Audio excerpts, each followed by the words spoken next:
हैं unit 4 chapter 3 captain ओ captain. तो ये जो कविता है ये वॉल्ट विटमन ने लिखी है। तो हम थोड़ा सा वॉल्ट विटमन के बारे में जान लेते हैं और फिर जिसके बारे में उन्होंने लिखी है उनके बारे में जानेंगे और फिर हम कविता पढ़ेंगे। ठीक है, ये एक बहुत मजेदार गेम है, इसको आप कर सकते हैं। इसमें आप वर्ड्स ढूंढ सकते हैं, जैसे यहाँ पे देख रहे हो सोल्जर। इनको आप, इसमें कुछ वर्ड्स छुपे हुए हैं, उनको आप पहचान सकते हो। जैसे ये देखो विक्ट्री, VICTORY। ये बहुत अच्छा गेम है, इसमें नए शब्द आपको सीखने को मिलेंगे और ये एक एंजॉय करने का तरीका भी है, मस्ती में पढ़ने का तरीका है। ठीक है, इसमें आप वर्ड्स ढूंढ सकते हैं और यहाँ पे फिर आप अपना अचीवमेंट स्केल भी देख सकते हैं, आप कितने वर्ड्स ढूंढ पाए। ठीक है,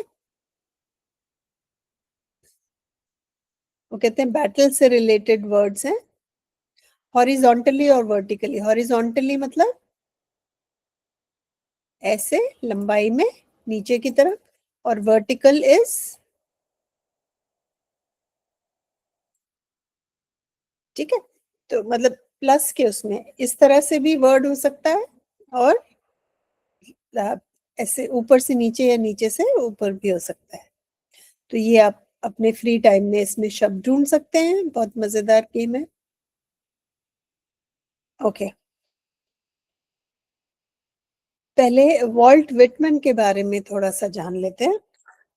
vault Whitman was an American poet, essayist, and journalist. He was the most influential poet in the American canon, often called the father of free verse. He breaks the boundaries of poetic form. He also used unusual images and symbols in his poetry. तो ये vault Whitman के बारे में है।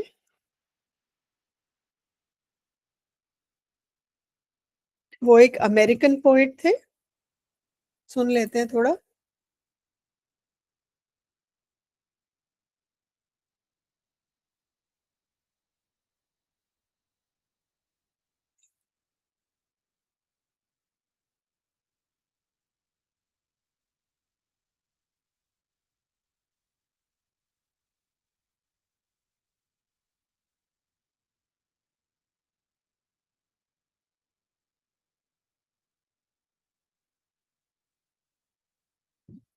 ठीक है, ये vault Whitman के तस्वीर है, आप देख सकते हैं।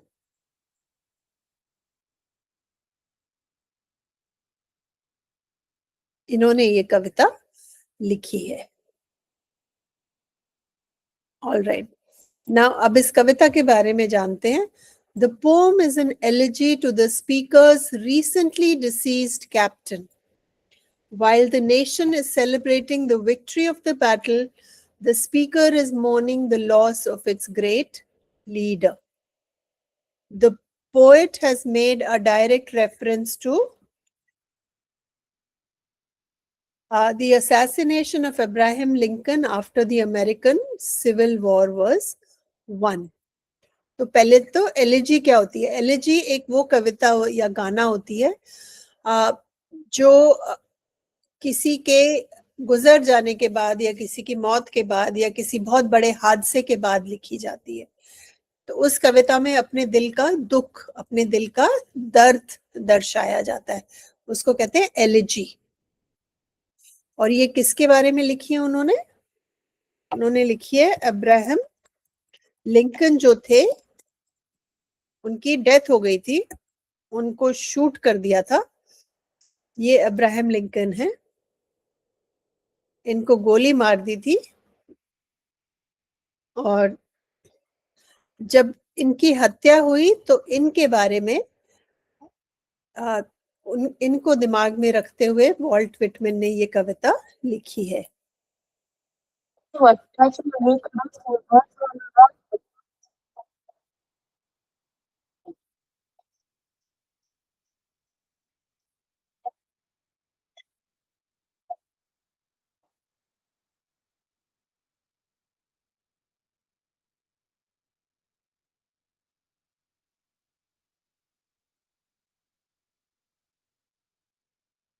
ठीक है, तो उन्होंने ये कविता अब्राहम लिंकन के लिए लिखी है। तो इसका मतलब उन्होंने अपने देश को एक शिप बताया है और अब्राहम लिंकन को उसका कैप्टन बताया है। और एक कैप्टन ही डिसाइड करता है कि कोई भी एक जहाज किस डायरेक्शन में जाएगा, किस तरफ जाएगा, क्या करेगा, क्या रास्ता फॉलो करेगा। वो एक लीडर होता है, एक कैप्टन होता है। चलो अब एक बार इसकी समरी भी देख लेते हैं। कविता पढ़ने से पहले कविता समझने में हमें आसानी होगी। O Captain is a famous elegy written by Walt Whitman. The poem mourns the death of a great leader after a victorious battle. एक बहुत बड़ी लड़ाई जीती है कैप्टन ने, लेकिन उसमें कैप्टन की जान चली गई है। The central theme of is the contrast between national victory and personal loss. कहते हैं कि देश की जीत हुई है लेकिन किसी के घर में आज मातम मन रहा है। ये हमारे साथ भी होता है जब हमारे नौजवान, आर्मी के नौजवान, अब हमारे आर्म्ड फोर्सेस के नौजवान, हमारे फौजी अपनी जान खो देते हैं, लेकिन देश जीत जाता है, वो देश को बचा लेते हैं। लेकिन वो किसी बहादुर फौजी के घर में मातम मन रहा होता है क्योंकि उसने दम तोड़ दिया है, उस शहीद हो गए हैं वो बैटल में। तो ये कुछ ऐसा ही है इसमें भी।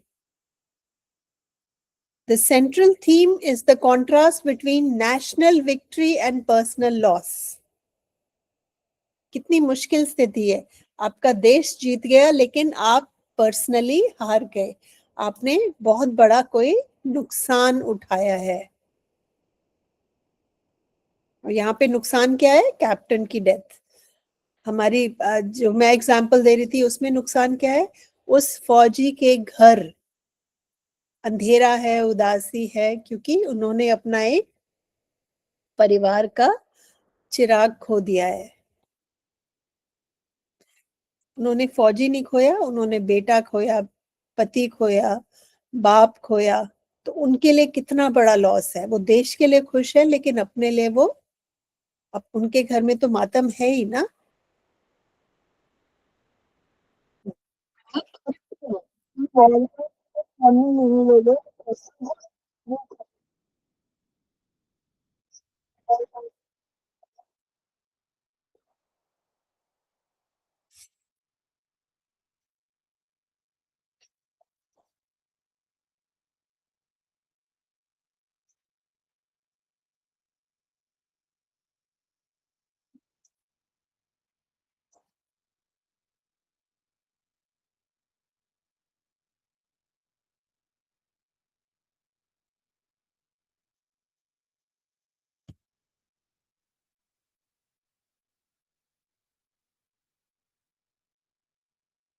ठीक है, तो क्योंकि ये पोम है, the poem is full of figures of speech like apostrophe, alliteration, personification and metaphor. The rhythm is steady with a musical quality and the rhyme scheme is AABBCED. तो ये कविता की राइम स्कीम है, और क्योंकि ये कविता है तो इसमें फिगर्स ऑफ स्पीच भी बहुत आपको देखने को मिलेंगे। The rhythm is steady with a musical quality and the rhyme scheme is this. The tone moves from excitement to grief. जब कविता शुरू होती है तो उसमें खुशी है, उसमें उल्लास है, और धीरे धीरे कविता के जो भाव हैं वो बदलते हैं और उदासी छा जाती है। आपको ये एहसास होता है कि आपने क्या खो दिया। The poem effectively portrays patriotism, sacrifice and mourning. तो इसमें देशभक्ति है, इसमें त्याग है, और इसमें दुख है, शोक है। Whitman's heartfelt expression makes the poem memorable. It is admired for its simplicity, emotional depth, and powerful tribute to a beloved leader. इस कविता से हमें पता चलता है कि अब्राहम लिंकन कितने लाडले थे अपने देश के।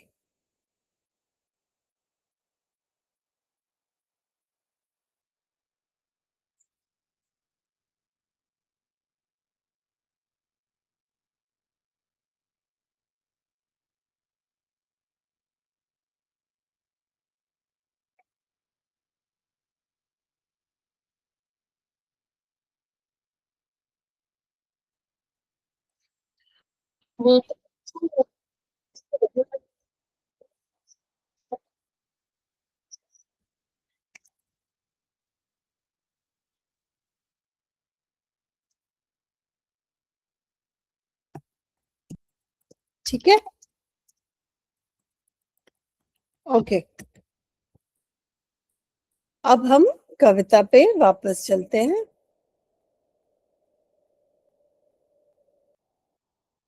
इसमें कुछ नए शब्द आपको देखने को मिलेंगे जो थोड़े से मुश्किल हैं, तो इसके लिए जरूरी है कि हम उन शब्दों को भी पहले से थोड़ा जान लें। वेदर्ड एवरी रैक मतलब हर तरह की समस्या से वो निकल आए बाहर। एग्जल्टिंग, ना बहुत खुशी और जोश और उल्लास, जब आप बहुत बहुत खुश होते हैं तो एक जंग जीतना उसी लेवल की खुशी होती है, exulting. Keel, keel the strong base of a boat और ship which supports the entire framework. तो कील मैं आपको दिखा देती हूँ। कील ऑफ अ शिप, जो उसका नीचे का हिस्सा होता है जिसके ऊपर जैसे घर की एक जैसे हम घर की नींव रखते हैं बहुत मजबूत, उस पे हम बिल्डिंग बनाते हैं, ऐसे जो शिप की नींव होती है उसको कहते हैं कील। ये आप देखेंगे, ये जो नीचे वाला हिस्सा है तला शिप का, इसको कील कहते हैं,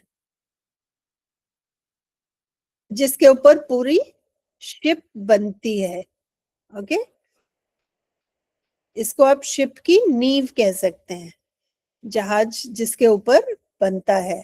सबसे निचला तला ये बहुत मजबूत होना चाहिए, क्योंकि अगर ये टूट गया या निकल गया तो पूरा शिप बिखर जाएगा, टूट जाएगा, उसमें पानी भर जाएगा और फिर वो शिप नहीं रहेगा, है ना। तो कील, the strong base of a boat और अ शिप, जिसके ऊपर पूरा वो इमारत खड़ी की जाती है। ग्रिम, सीरियस, गंभीर। चलो पढ़ना शुरू करते हैं। O captain, my captain, our fearful trip is done. O captain, my captain, the fearful trip is done. तो उससे पहले क्या हो रहा था, सिविल वॉर हो रही थी अमेरिका में। तो उनके कहने का मतलब है that the dangerous journey, the civil war is finally over. कह रहे हैं कि जो सबसे खतरनाक चिंता का विषय था, वो जो गृह युद्ध हो रहा था, वो अब खत्म हो गया है।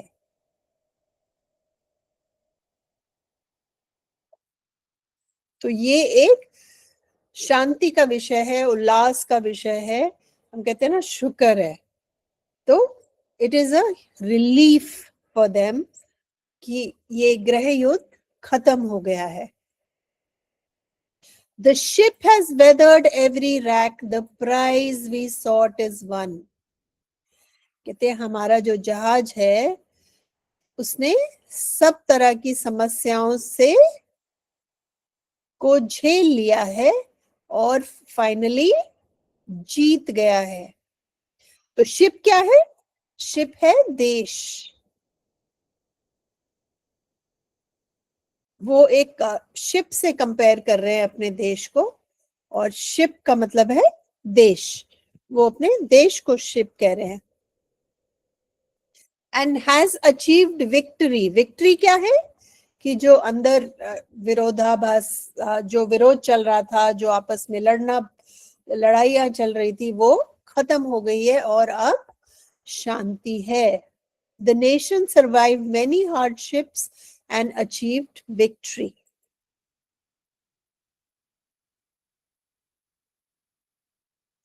आप देख रहे हैं ना इन दिनों बांग्लादेश में हो रहा है ये सब, तो ये बहुत ही एक खतरनाक और चिंता का विषय होता है। तो कुछ इस तरह से बांग्लादेश में तो और बहुत से कारण हैं, लेकिन हर देश के अपने कारण होते हैं। लेकिन जब भी एक इंटरनल फाइट होती है, वॉर होती है, सिविल वॉर, तो बहुत ही खतरनाक होती है।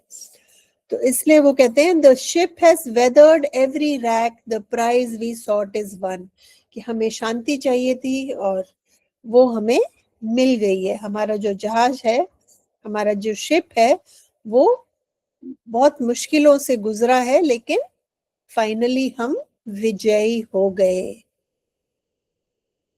The port is near, the bells I hear, the people all exulting.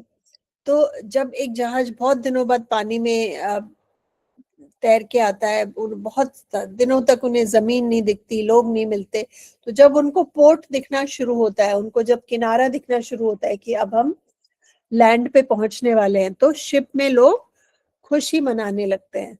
तो कहते हैं द पोर्ट इज नियर, जो हमारी मंजिल है वो अब पास आ रही, पास हम पहुंच गए हैं अपनी मंजिल के। And people are ringing bells and celebrating, लोग घंटियां बजा के हमारे स्वागत की और जीत की खुशी मना रहे हैं। तो ship is about to reach home, मतलब हम जैसा अपना देश चाहते थे वैसा देश हमारा बनने लगा है। लोग खुश हैं, लोग खुशियां मना रहे हैं कि फाइनली हमारा गृह युद्ध खत्म हो गया, जैसा हम देश चाहते थे वैसा हमारा देश बनना शुरू हो गया है।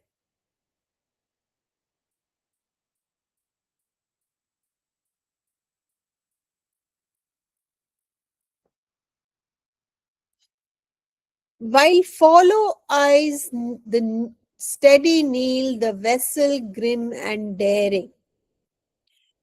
और लोग देख रहे हैं बड़ी हिम्मत से कि कितना हमारी शिप ने कितना मुश्किल समय काटकर कितनी हिम्मत दिखाई है।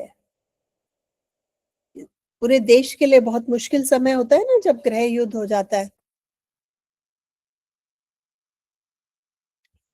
While follow eyes the steady kneel, the vessel grim and daring.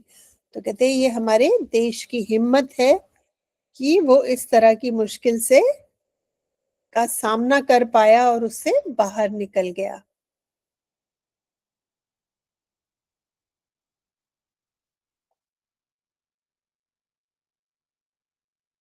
हाँ, आगे कहते हैं O heart, but O heart, heart, heart, O the bleeding drops of red, where on deck my captain lies, fallen cold and dead. कितना दुख भरा, कितना एक उन्होंने शब्दों से एक नजारा आपको दिखाया है। कहते हैं लेकिन दिल में बहुत दुख है, बहुत दर्द है। क्यों? क्योंकि मेरा कैप्टन का खून बहा है और मेरे कैप्टन डेक, शिप पे डेक होता है, मैं आपको एक बार दिखा देती हूँ।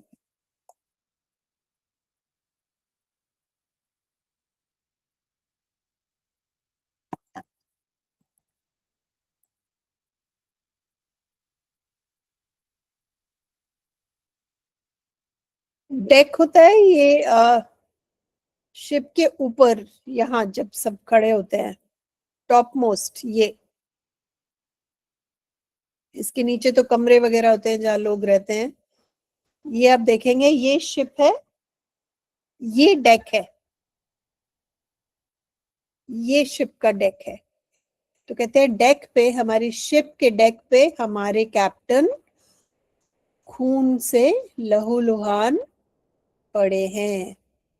फॉलन कोल्ड एंड डेड, उनकी मौत हो चुकी है, उनका खून बहा है और शिप खुश है, सेफ है, एक विजय की भावना है, खुशी की भावना है, लेकिन डेक पे मेरे captain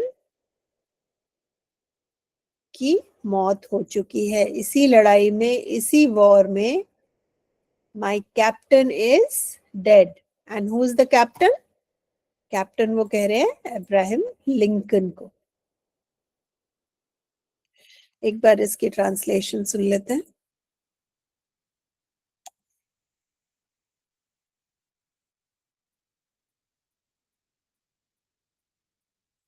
the blood is falling. Blood का उन्होंने क्यों रेफरेंस दिया है? क्योंकि जब किसी की जान जाती है, किसी पे अटैक होता है, किसी पे घातक हमला होता है, तो खून बहता है। अब्राहम लिंकन को गोली मारी थी, तो इसलिए ये ब्लड का रेफरेंस है।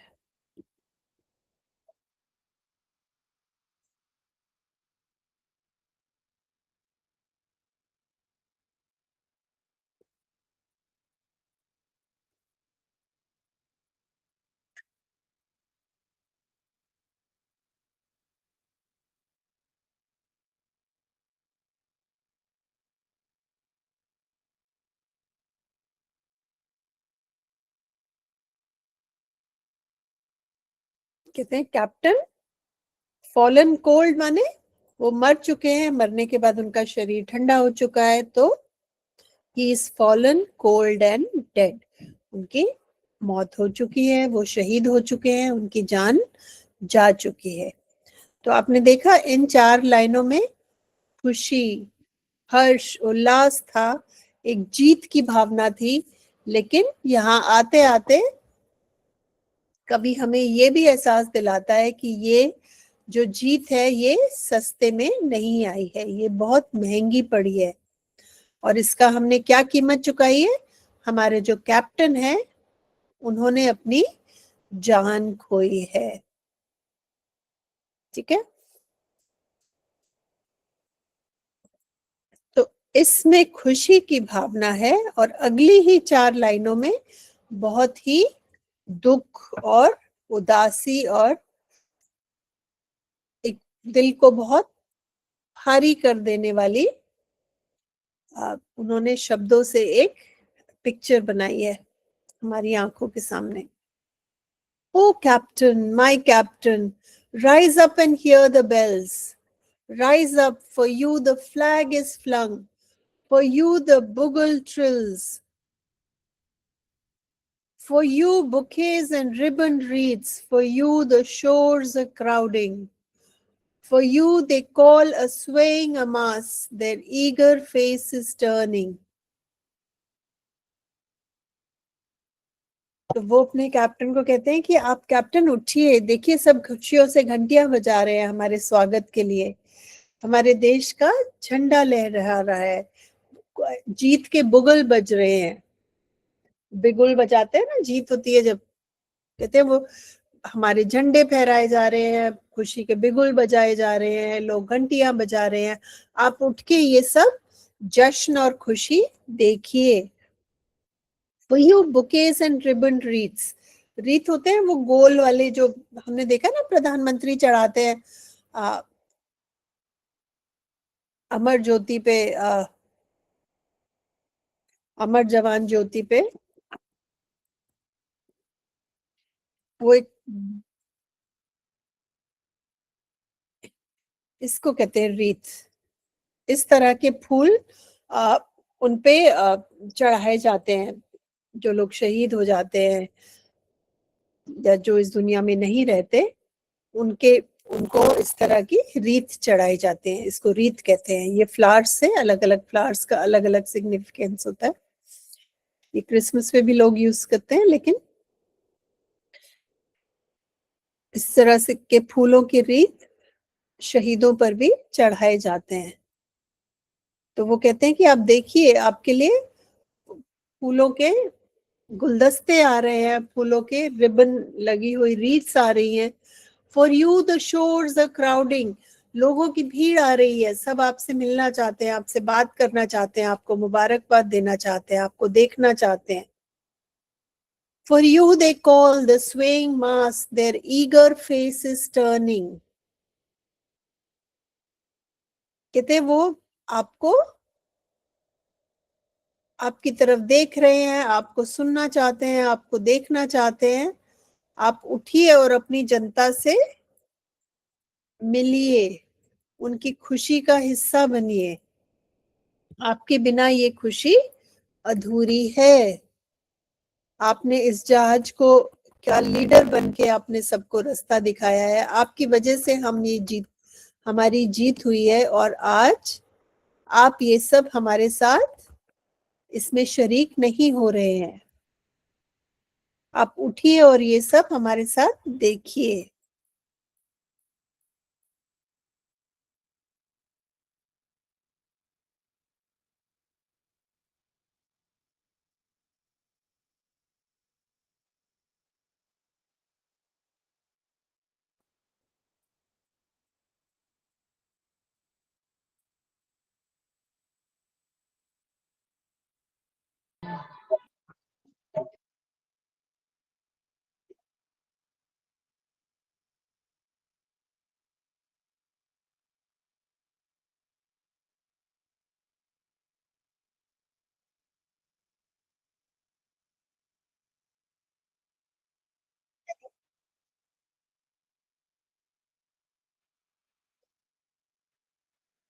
ठीक है, यहाँ पे बिगुल, द बिगुल ट्रिल्स, ट्रिल माने बहुत ऊंची आवाज में बजना।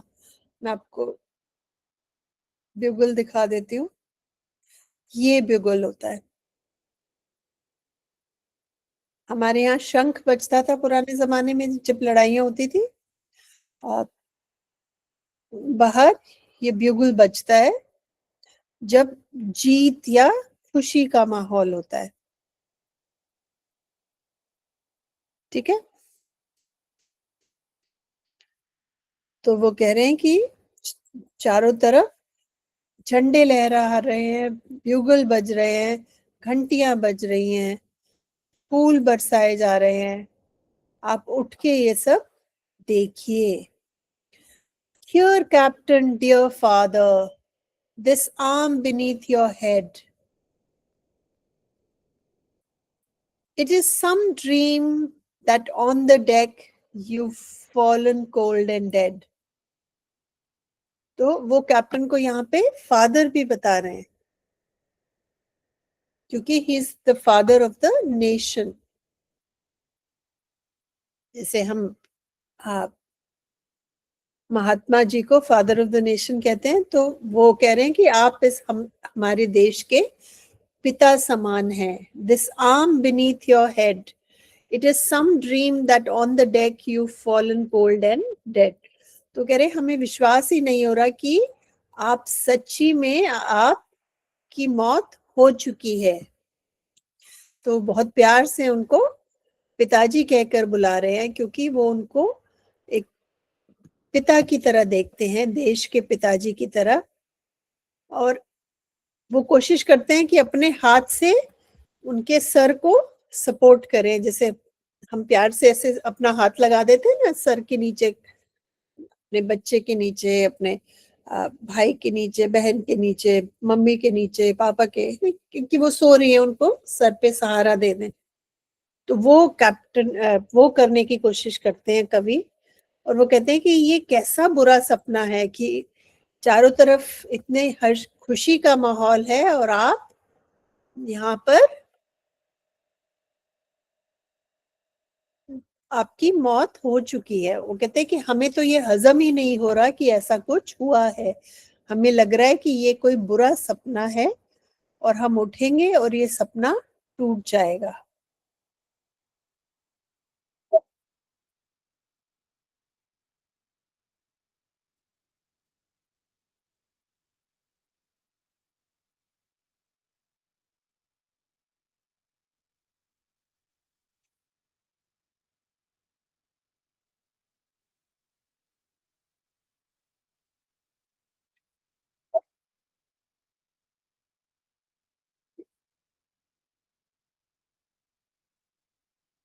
ठीक है, मास माने बहुत सारे लोग, जब भीड़ इकट्ठी होती है।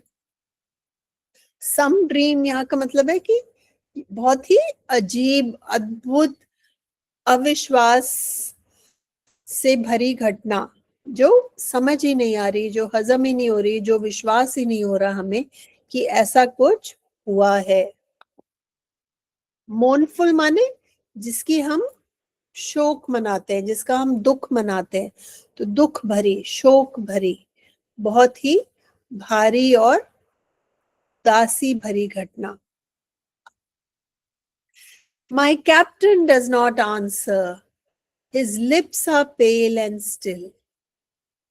कहते मैं कुछ भी बोलूं, मेरा कैप्टन जवाब नहीं दे रहा। क्यों नहीं दे रहा? उनके होठ, कहते हैं जब कोई जिंदा होता है तो उनके शरीर में एक गुलाबीपन होता है, एक रक्त का वो दिखता है, लेकिन जब वो शरीर मृतक हो जाता है तो वो पेल पड़ जाता है।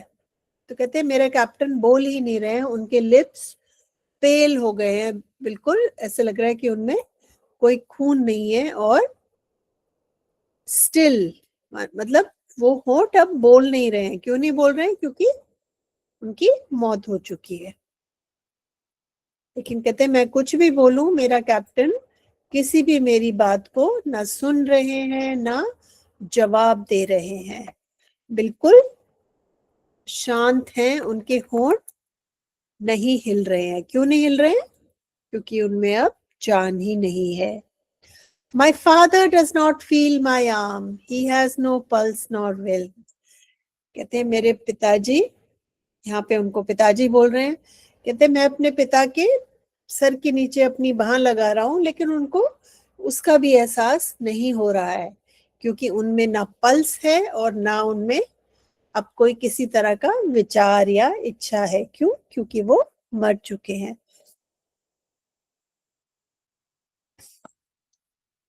My ship is anchored safe and sound, its voyage closed and done. कहते मेरी शिप अब घर पहुंच गई है।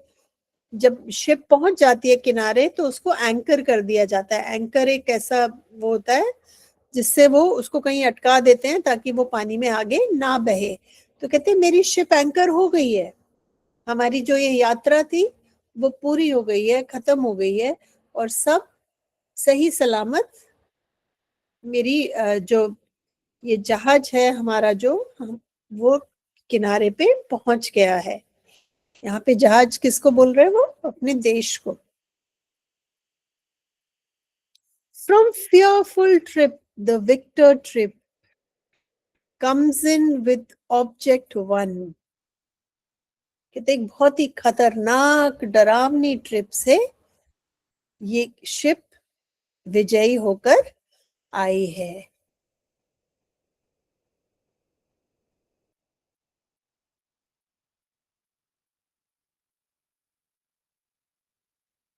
विजय क्या है?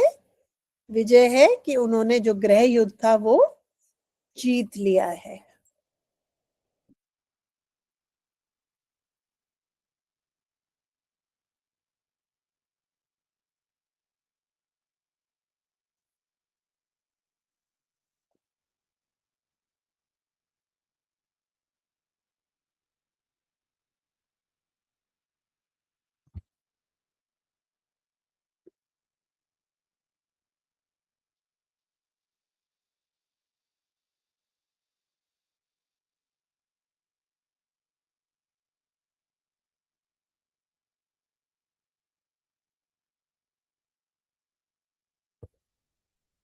ठीक है। Exult, O shores, and ring, O bells, but I, with mournful tread, walk the deck my captain lies, fallen cold and dead. तो आखिरी पैराग्राफ में वो आखिरी स्टैंजा में बहुत उदास हैं, लोगों को कहते हैं कि भाई तुम खुशी मनाओ, खुशी का मौका है, तुम्हारा खुशी मनाना बनता है। कहते हैं सब खुशी मनाओ, लेकिन वो खुद क्या कर रहे हैं? वो भारी दिल से उसी डेक पे घूम रहे हैं जहां पे उनके कैप्टन का मृतक शरीर पड़ा है। वो कहते हैं कि मुझे इनके अलावा कुछ भी नहीं दिख रहा मुझे, ये जो गम है, ये जो नुकसान है, ये जो बहुत बड़ा हमारे साथ हादसा हुआ है, ये जो लॉस है, नुकसान है, दुख है, मैं इसको हजम नहीं कर पा रहा हूं। तो एक तरफ जीत की खुशी है, दूसरी तरफ एक बहुत ही भारी दुख का एहसास है, एक बहुत भारी कीमत चुकाई है इस जीत की।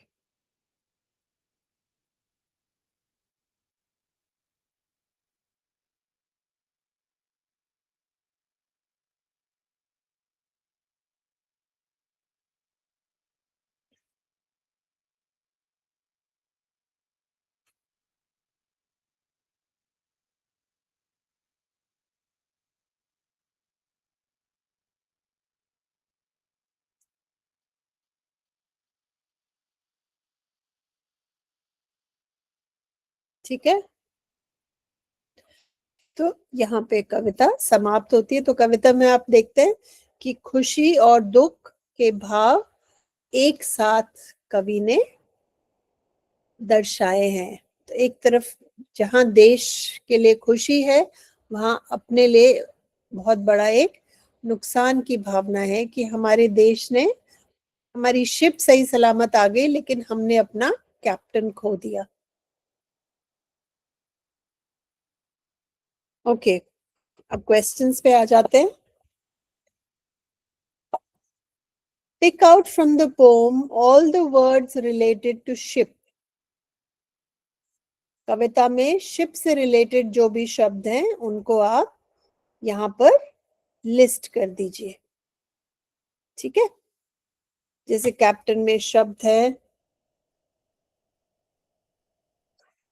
जैसे कैप्टन, पोर्ट, वेसल, डेक,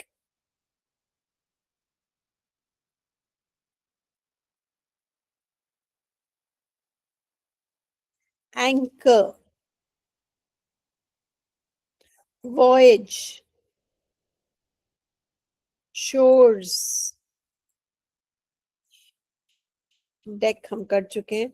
तो ये सब शब्द हैं जो कविता में हैं, which are related to the ship. Ship के संदर्भ में आपको ये सब शब्द सुनने को मिलते हैं, तो वो आप यहाँ पे लिस्ट बना सकते हैं। Read the poem again and complete the following sentences. ये सेंटेंसेस आप कविता से देख के पूरे कर सकते हैं। अब देखेंगे, The captain lies on the deck, fallen cold and dead. The captain doesn't answer as his lips are pale and still. The captain doesn't feel anything because he has no pulse or will. The bugle and the flag are flung and trilled only for him. तो ये आपको poem से sentences लेने हैं, लेकिन आप इनको अपनी भाषा में लिख सकते हैं। डिटेल्स वही रखनी है, भाव वही रखना है, लेकिन आपको ये सेंटेंसेस कंप्लीट करने हैं। ठीक है, अब यहाँ पे आ जाते हैं। The poem is a direct reference to the assassination of President Abraham Lincoln on 15th April 1865 after the Civil War was won. Match the symbols or images in column A with what they refer to in column B. तो symbolism, second,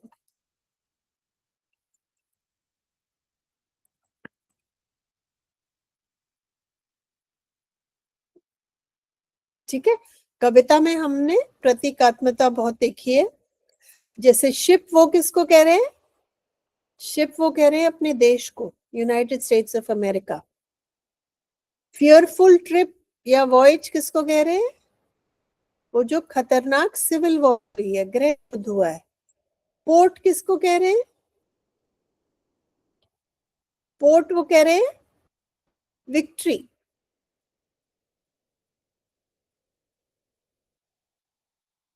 victory in the war. The bells ringing, bells ringing वो कह रहे हैं celebration, वो जो celebration हो रही है कि गृह युद्ध खत्म हो गया और देश में शांति हो गई। कैप्टन, कैप्टन किसको कह रहे हैं वो? The president of USA Abraham Lincoln. Anchored safe, सही सलामत पहुंच गए, वो किसको कह रहे हैं? The peace after winning the war. No pulse no will, कह रहे लाइफलेस या डेड। जब कोई जिंदा नहीं रहता तो उसमें नब्ज नहीं रहती, और नब्ज नहीं रहती, जिंदा नहीं रहता तो किसी तरह की इच्छा शक्ति भी नहीं रहती।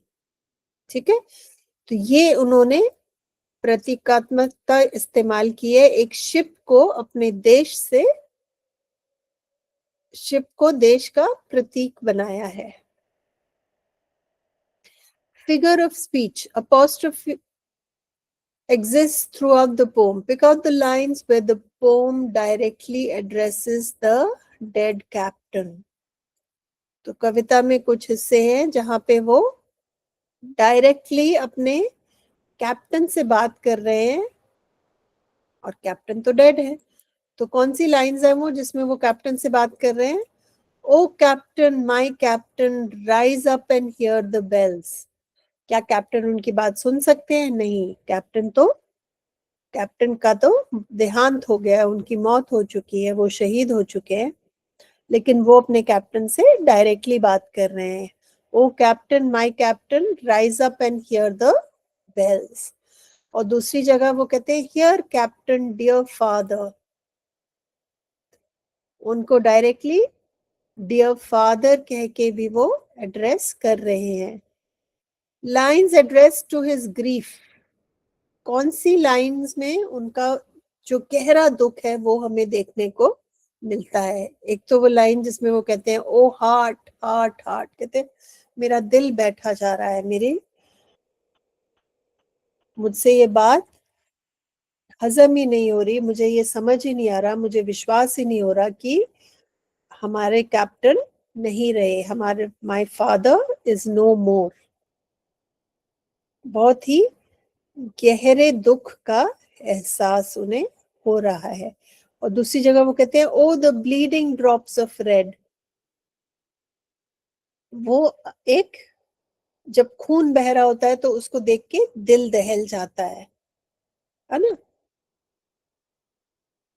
तो वो कहते हैं मेरे कैप्टन का, मेरे फादर का खून बहा है। तो ये दो लाइंस हैं जिसमें he is directly addressing his grief. And then lines address to the shores, जो किनारे हैं वो उनसे भी डायरेक्टली बात कर रहे हैं। वो कौन सी दो लाइंस है? Exult O shores and ring O bells, वो घंटियों को कह रहे हैं कि घंटियों तुम बजो, शोर्स तुम खुश हो, किनारे पे लहरें उठती है ना खुशी से, तो वो कहते हैं किनारे तुम भी खुश हो, रिंग, घंटियां भी बजे। क्यों? For you the shores are crowding. यहाँ पे वो डायरेक्टली वो कैप्टन को कहते हैं, लेकिन वो शोर्स को भी कह रहे हैं कि ये लहरें तुम्हारे लिए आ रही हैं। तो कविता में बहुत जगह जो कवि है वो डायरेक्टली कभी शोर से बात कर रहा है, कभी डेड कैप्टन से बात कर रहा है, और कभी अपने अपने दुख से बात कर रहा है, अपने दर्द से बात कर रहा है। Find from the poem one example of the following. Questions पे आ जाते हैं. Find an answer in your own words. What are the signs of the people celebrating victory? कैसे पता चलता है हमें कि लोग खुशियां मना रहे हैं? तो ब्यूगल की बात होती है, बुकेज की बात होती है, रीत की बात होती है, तो उससे हमें पता चलता है कि जो लोग हैं वो खुशी मना रहे हैं. The crowds on the shore are waiting eagerly to facilitate the captain. How? जो भीड़ है वो कैसे कैप्टन को सम्मान देना चाह रही है? वो फूल लेके और रीत लेके रेडी है। What are the signs that the captain has passed away? हमें कैसे पता कि कैप्टन गुजर चुके हैं? क्योंकि लोग रीत लेके उनका इंतजार कर रहे हैं। रीत कभी भी किसी जिंदा इंसान को नहीं दिया जाता। मैंने आपको दिखाई थी ना पिक्चर, वो गोल वाला जो बुके होता है, वो हमेशा शहीदों पे ही चढ़ाया जाता है। तो क्योंकि लोग रीत लेके उनका इंतजार कर रहे हैं, इसका मतलब सबको ये बात पता है कि कैप्टन गुजर चुके हैं। Dear father, this arm beneath your head. Why do you think the speaker in the poem puts his arm under the captain's head? आपको क्यों लगता है कैप्टन अपनी बाह उनके सर के नीचे क्यों लगाते हैं? जिसको आप प्यार करते हैं, जिसको आप आराम देना चाहते हैं, ये एक बहुत ही कॉमन जेस्चर है ना?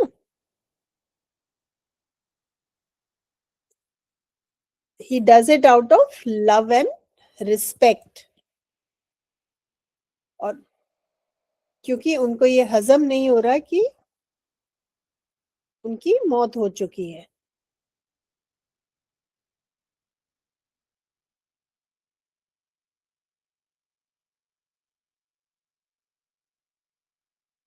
ठीक है? Describe the grief that the speaker in the poem feels at the death of the captain. वो आप बता सकते हैं कि उनकी स्पीकर को कितना दुख है कैप्टन की मौत का, कि वो जश्न भी नहीं मना पा रहे हैं, वो खुशी भी नहीं मना पा रहे हैं।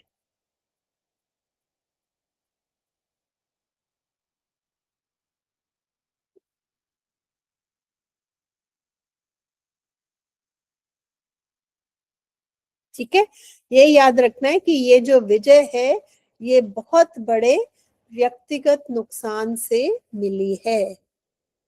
अगर आप हमारे फौजियों से इसको कंपेयर करेंगे तो आपको ये भाव समझने में आसानी होगी।